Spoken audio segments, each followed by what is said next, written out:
Our timeline this afternoon at 9:37 this morning, the Bills make a change. They're opting for quarterback Nathan Peterman in lieu of Tyrod Taylor. Peterman will start Sunday against the Los Angeles Chargers. And then just after noon, Mike Zimmer confirms the worst-kept secret in the league. Case Keenum will remain the Vikings' starting quarterback.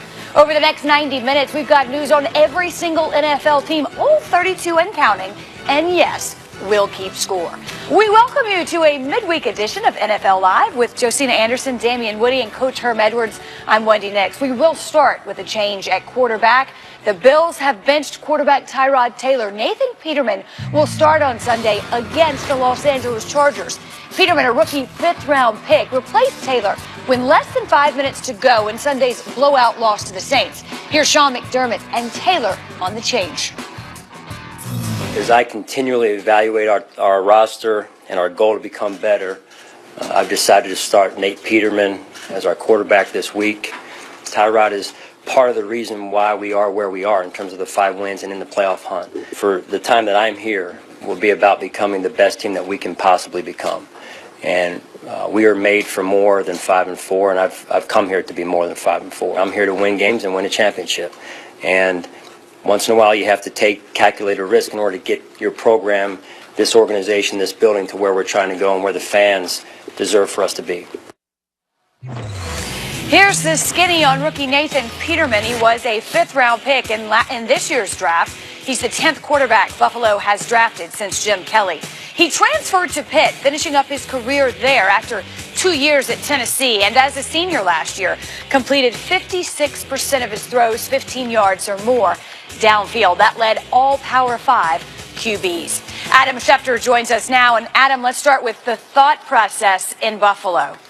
Wendy, I think if we go back to last offseason when they were restructuring Tyrod Taylor's contract and uncertain whether they would keep him at that time, this team was never fully committed to Tyrod Taylor. It will say it was, but obviously there were questions that he had to answer that after 9 games he had not answered for them. At the point in time last March when they restructured his contract, they had not drafted Nate Peterman yet. They had not delved into the quarterback market in the draft. He was, Tyrod, the best option at that point in time last March. But the more they've watched Nate Peterman, the more that Sean McDermott feels that he deserves a chance. The timing is a bit odd. They're 5-4. They're still competing for a playoff spot. They're still winning games despite the fact that they've struggled in recent games, most notably on the defensive side of the football. But as one team said to me today, you can't argue with anything that Sean McDermott has done there so far because he's made the right moves despite the fact that at the time he made them, some of them didn't exactly seem right. Adam, I think it begs the obvious question. What does this mean for the future of Tyrod Taylor with the Bills? It means you could expect to see him in the quarterback free agent class of 2018. He's got a $6 million roster bonus payment that's due on the 3rd day of the league year in March. It also has a $10 million base salary for next year, bringing his total contract next year to $16 million. The Buffalo Bills are not going to carry that contract. Now, it's possible they could decide to try to trade Tyrod Taylor this upcoming February and March, and when the new league year begins in March, they could trade him at that point in time. But you have to wonder whether there would be another team out there that's willing to fork over $16 million and the compensation that Buffalo would want back when that team knows that Buffalo, in all probability, will have to get rid of him in that contract. But it's very clear at this point in time that Tyrod Taylor is not going to be back in Buffalo, certainly not under the terms of that contract that's in place right now. Not going forward. Adam Schefter, thank you. We all know about Taylor's ability to make plays with his legs, but he has struggled this year when it comes to pushing the ball downfield.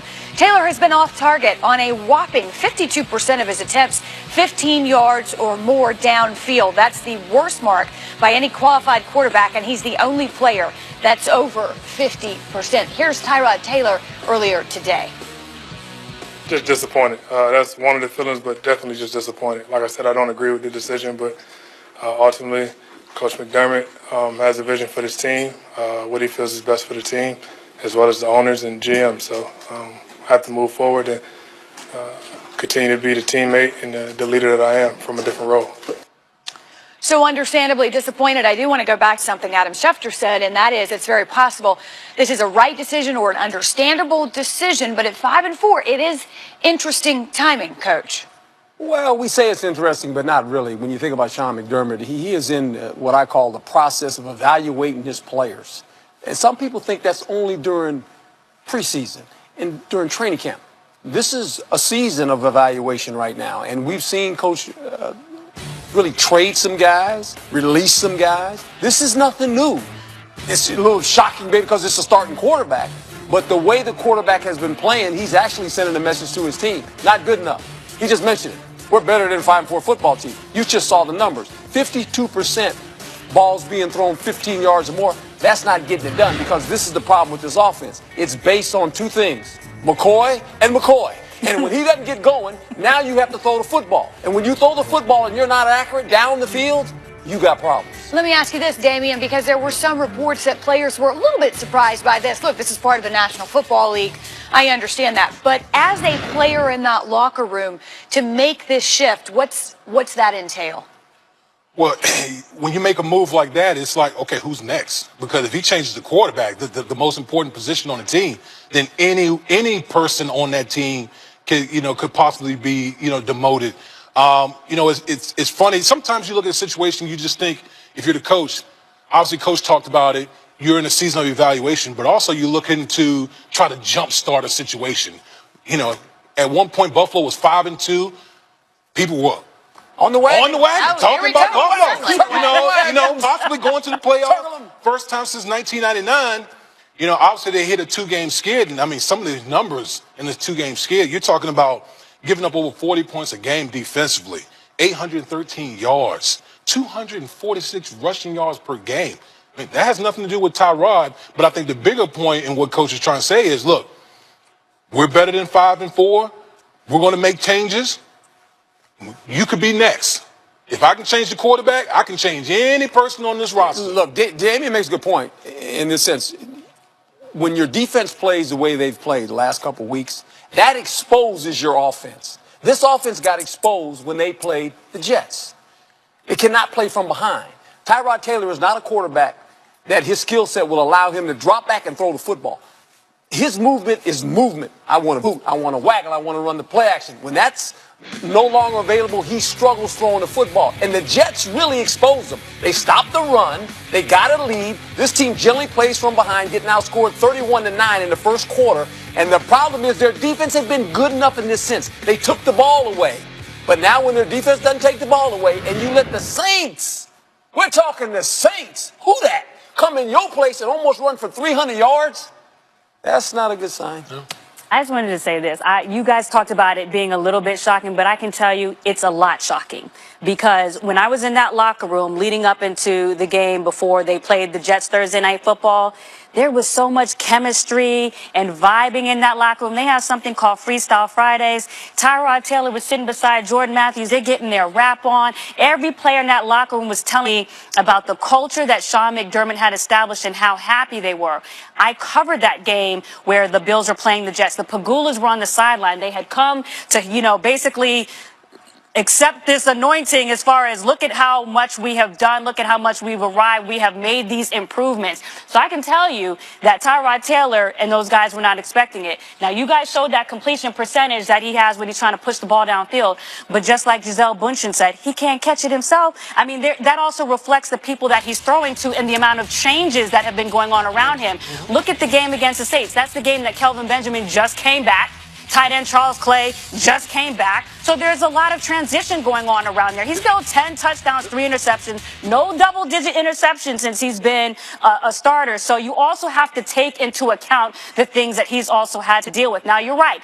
Coach McDermott is trying to establish a culture. If we can light a fire under Tyrod Taylor's feet, then we can light a fire under everybody else's feet. However, you all just gave the skinny on Nathan Peterman. You know why it's the skinny? Because that's all he's played. 7 for 10 for 79 yards and 1 touchdown and 2 possessions. But that is a risk. That is a risk. And I think the big thing here is you're talking about a Buffalo team, and Brandon being the GM, yes, and Sean McDermott. They're not loyal to Tyrod Taylor. They clearly, obviously by the move, they're not loyal to any of these guys on this roster, pretty much, except for the guys they drafted in the last draft. So again, to go back to Coach's point, they're looking at everyone right now. And when you make a move that's changing out the quarterback, It's sending So all fifth types of rounder it's sending all types of messages, basically saying, look, if I can bench the quarterback, doggone well, I can bench you. I can bench you or anyone. You got to play the Patriots 2 more times. Well, look, who else, Coach? What else is up? What else is up? He got it. They He got has it. I know he has it. Kansas City, the it's a big Patriots, boy Indianapolis, decision. Miami. It will either work or it won't. But look, that's why I think in many ways they brought him there to be the head coach, so he would make these type of decisions and roll the dice. So we shall see. We will stay with quarterback news because although Mike Zimmer waited to publicly name his starting quarterback this week until he said he had a chance to talk with his team,